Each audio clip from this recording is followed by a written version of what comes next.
Speech right to vote सब आम गोटे अधिकार आनला एटा आम गोटे स्वाधीनता।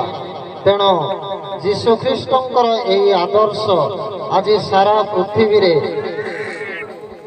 प्रभाव पकाई जोटा कि ह्यूमन वैल्यू बोली कहुच्छी, मानविक अधिकार बोली कहुच्छी, मानविक मूल्यबोध बोली कहुच्छी।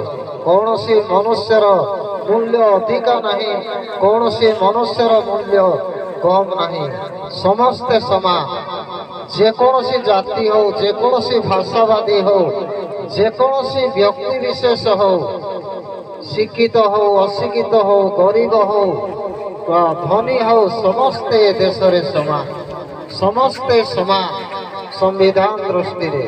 तेणु मु विशेष किसी कहू ना, मोर वक्तव्य ये बंद करी आपण मान उपस्थित थिबारो समस्त को मो धन्यवाद दूची।